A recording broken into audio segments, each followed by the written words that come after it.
Bapak Ibu saudara-saudara yang terkasih dalam Kristus, kita sampai pada Advent yang kedua. Pada Advent yang kedua ini tokohnya adalah Yohanes Pembaptis yang mewartakan suara-suara yang berseru-seru di padang gurun. Bapak Ibu saudara-saudara yang terkasih, padang gurun adalah kesederhanaan. Padang gurun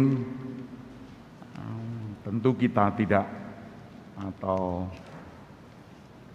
tidak hafal dengan padang gurun.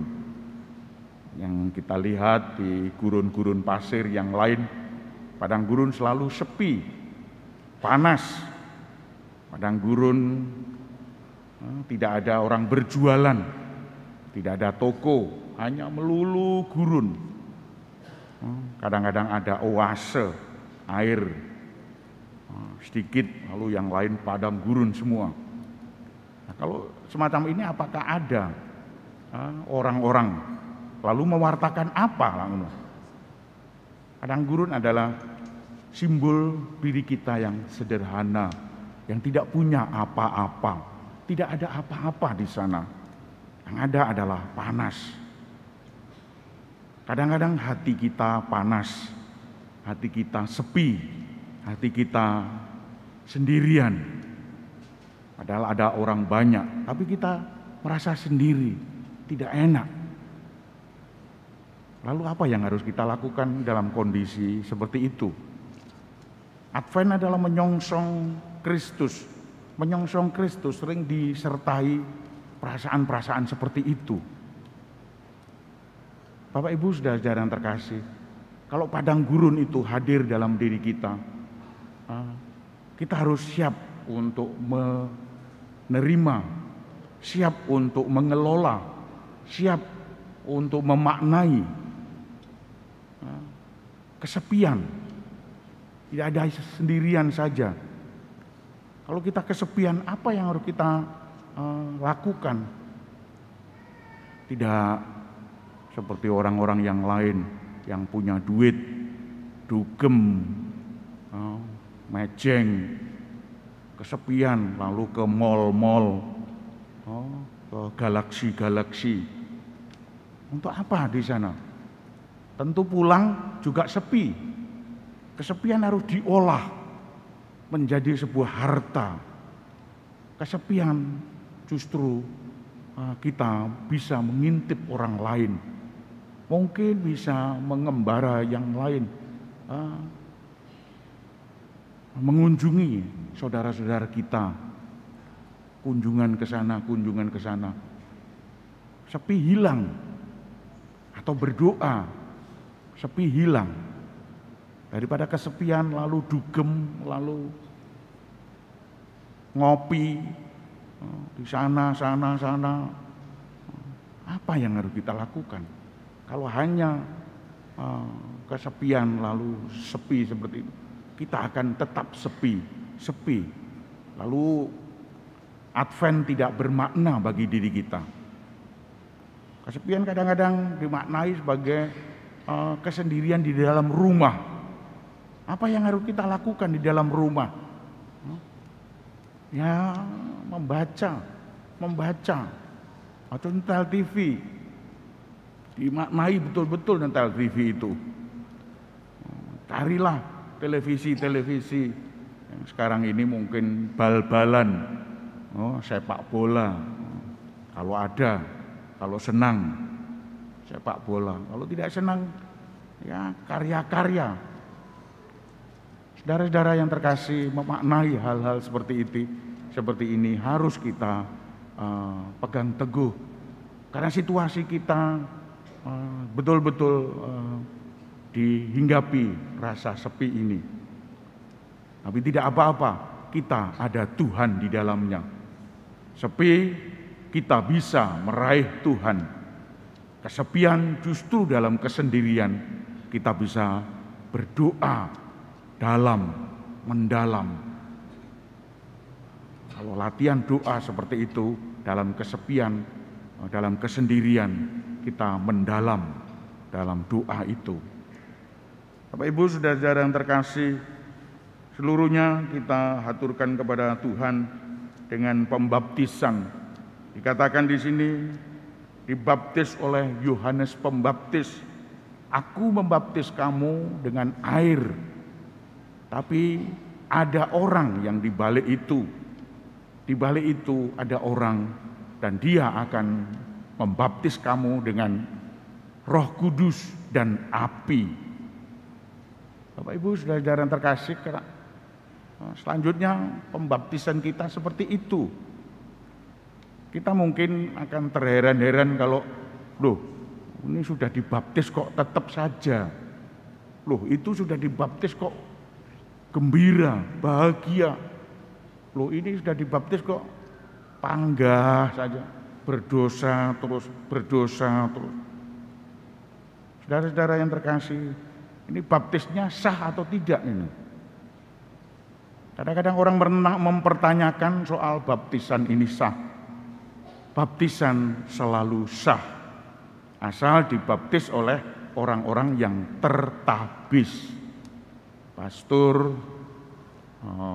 uskup, lalu diakon, nah itu tertabis.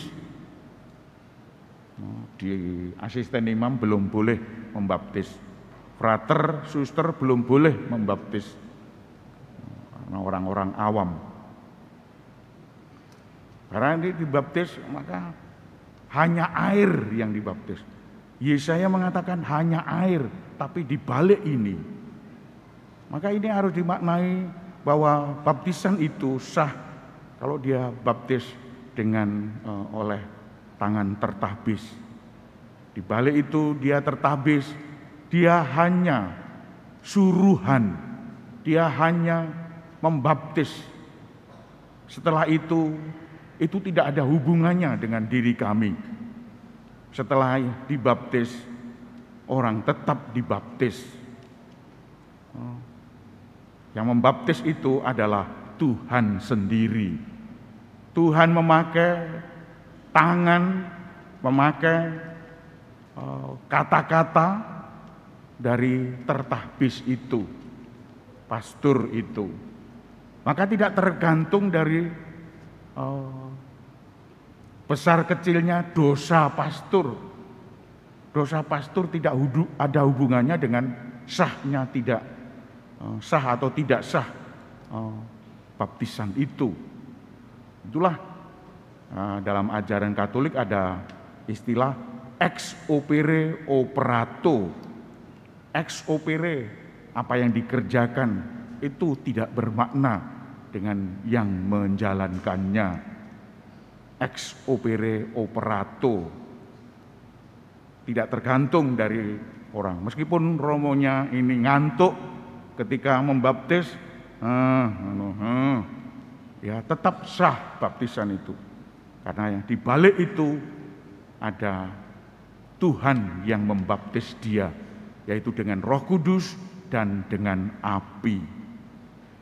Bapak Ibu saudara-saudara yang terkasih, kalau dia bertobat, mungkin dia setelah dibaptis, dia selama-lamanya dibaptis. Meskipun dia menjalani agama ini, pindah sini, asal dia dibaptis, dia tetap selamat. Dan akhirnya dia menggelinding dalam iman yang sama. Mungkin dia setelah dibaptis itu petualangan. Dibaptis itu petualangan. Oh, ingin ngincipi agama ini, ingin ngincipi agama. Saya sungkan dengan mertua, ikut aja agama ini, ikut terus. Saya sungkan dengan mayoritas, nanti saya tidak ikut agama ini. Tapi pada akhirnya dia tetap dibaptis. Pada waktu memasuk Katolik, dia tidak harus dia dibaptis lagi, tidak dibaptis lagi. Dia hanya mengaku dosa bahwa selama ini dia hanya berpetualangan. Bapak Ibu saudara-saudara yang terkasih dalam Kristus, lalu akhirnya dia mulai bertobat dan dia sudah melakukan hal-hal yang apa yang disebut di sini, alat penampi sudah di tangannya, ia membersihkan pengirikannya, maka siapa yang berbuat baik dia akan melanjutkan tugas-tugasnya dengan sebaik-baiknya. Dia akan tercipta sebuah kondisi, relasi, kebersamaan yang damai. Kalau orang itu dibaptis dan mulai bertobat, terciptalah kondisi kebersamaan yang damai. Maka tadi disebutkan bahwa anak lembu dan anak singa akan makan rumput bersama-sama. Seorang bayi akan mengulurkan tangannya. Bayi bermain-main dekat liang ular beludak. Anak-anak yang cerai susu akan mengulurkan tangan ke sarang ular-ular yang berbahaya. Ini simbol lambang kegembiraan, kedamaian. Maka yang ada adalah kebersamaan dengan tanpa curiga, dengan tanpa bahaya-bahaya. Kalau bergaul dengan orang lain, pikiran-pikiran harus dihilangkan. Kita hanya saudara, kita teman, kita sahabat. Maka mari makan bersama, minum bersama. Maka mari guyon bersama. Kadang-kadang ya kaplok-kaplokan bersama. Terserah apa yang dilakukan. Kebersamaan yang penuh kedamaian itu sungguh-sungguh dihidupi oleh orang-orang yang bertobat. Oleh karena itu Bapak Ibu saudara yang terkasih, kita tidak bisa menunggu hal-hal ini. Kita harus menciptakan sendiri. Ciptakanlah dalam keluarga itu. Bersamaan ayah, ibu, anak-anak, dan siapa saja yang tinggal di dalam keluarga. Kebersamaan yang penuh kedamaian. Ada makan bersama, tidur secara bersama-sama. Kemarin saya lihat di dalam Jalan Kertajaya ini seberang jalan sana, motor geng-gengan, ada 100 lebih anak-anak muda di situ. Wah, opo iki rek? Lu mau balapan iki, Pak. Untung disingkirkan sama Satpol PP atau polisi ini. Bapak Ibu saudara, kebersamaan tidak seperti itu. Kebersamaan tidak geng-gengan. Itu merusak kebersamaan. Kalau kita geng-gengan seperti itu, habis sudah. Kalau dia gegeran moro-moro, wah ada gereja, ayo dilempari gereja itu, ayo diobong gereja itu, wah hancur gitu. Bapak Ibu saudara-saudara yang terkasih, waspadalah, kita harus siap sedia untuk menerima kondisi-kondisi yang tidak terduga untuk kita. Tidak terduga, bisa saja apapun yang terjadi. Oleh karena itu kita harus menjaga kondisi kita masing-masing. Kita barangkali bisa kena virus COVID, bisa saja. Romo Eko Vikjen kena virus, kena virus. Romo Fani dulu kena, sekarang kena lagi, bisa kena lagi, tapi cepat sembuh. Kalau sekarang ada tebengnya, ada imunisasi dalam diri kita, imun. Oleh karena itu Bapak Ibu, mari kita pertahankan hidup ini dan mari kita maju ke depan. Sambil maju ke depan, tidak mengurung diri, tidak kongko-kongko lalu diam saja. Enggak, tapi kita maju ke depan. Sambil meninggalkan masa lalu, kita harus maju ke depan. Supaya Tuhan kita songsong dengan sebaik-baiknya, kita bahagiakan Tuhan, kita siapkan jalan dengan penuh pertobatan, sehingga hati kita semakin bersih. Tuhan memberkati kita. Amin.